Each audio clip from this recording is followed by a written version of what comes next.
Welcome back. Thanks for staying with us. Asian chip stocks fell as China competition fears rattle AI trade, sliding oil prices, also doing little to allay nerves about U.S. rate hikes.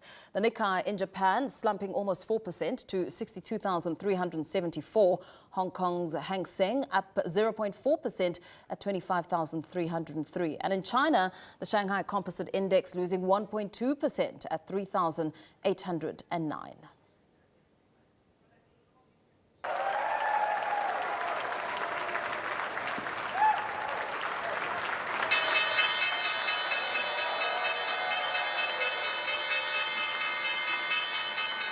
Over in the United States, Wall Street ended mixed on Monday. Investors awaited guidance from major technology companies in a busy week for quarterly earnings, while also worrying that stubbornly high oil prices could force the Federal Reserve to raise interest rates. Microsoft, Amazon, Meta and Apple are set to report quarterly results this week. The S&P 500 gained 0.016%. The Nasdaq Composite lost 0.18%, and the Dow Jones Industrial Average rose 0.51%. The JSE trading weaker, taking its cue from its global counterparts. The all-share index losing 0.1% at 109,960,000. The rand is at 16 rand 80 cents to the dollar, 22 rand and 30 cents against the pound, and 19 rand and 8 cents to the euro. Gold is at $4,019 an ounce, platinum at $1,595 an ounce, with Brent crude oil at $84.05 per barrel. Let's give you a sense now of what's moving the markets. I'm joined by Phumelele Ndou, who's Client Director at Excelsia Capital. Phumelele, a very good afternoon to you. Thank you so much for your time. Oil prices have fallen sharply after President Donald Trump suggested the US and Iran are essentially back in talks. We've seen how quickly geopolitical tensions can send oil prices soaring and just as quickly send them lower. Does this highlight how sensitive energy markets remain to political headlines? So markets have shifted almost overnight from pricing in war risk and pricing in economic relief. At the height of the tensions, Brent crude briefly traded above $100 per barrel, but renewed hopes of diplomacy have seen prices retreat sharply as the geopolitical risk premium unwinds. Investors are moving back into equities while safe haven assets such as gold have softened. So for South Africa, this is particularly important because we import majority of our crude oil.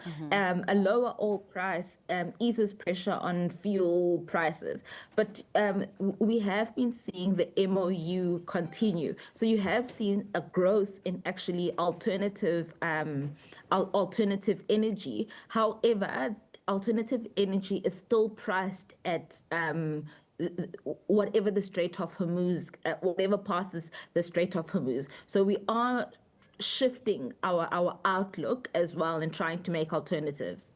We also know that this is one of the busiest and most crucial weeks on the U.S. economic calendar as we factor in the looming Federal Reserve decision. What are the expectations on that front?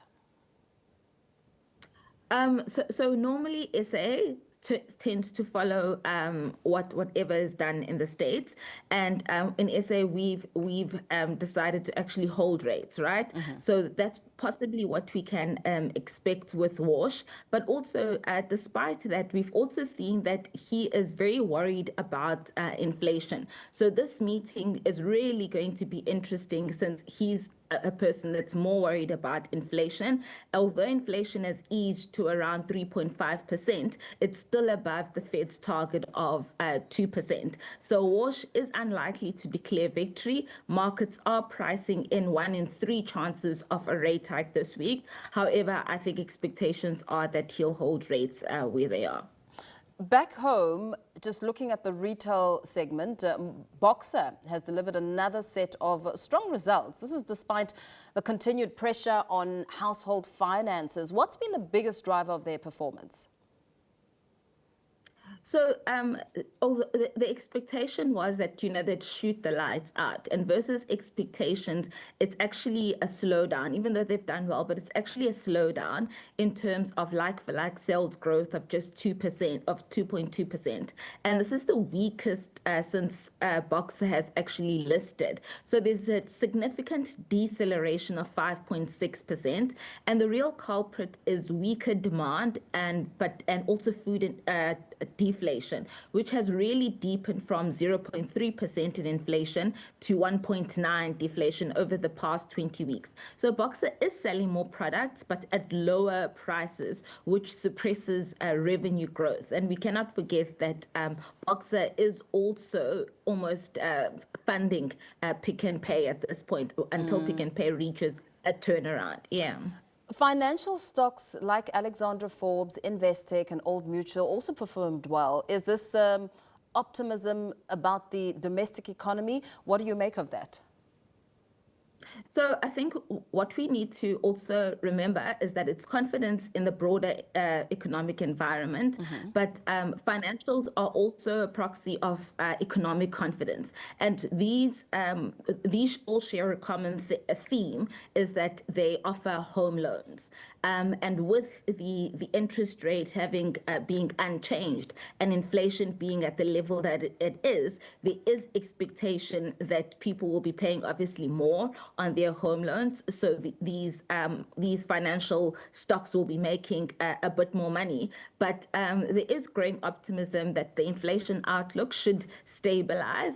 But investors are beginning to price in a scenario where inflation moderates and interest rates eventually decline. But this is where they actually do their profit taking. Very well. Thank you so much for speaking to us this afternoon. A mixed bag of expectations. Phumelele Ndou, Client Director at Excelsia Capital, giving us a sense of how the markets are faring and the main drivers as we continue to watch how that affects the South African market. On the other side of this, we bring you more news. Don't go away.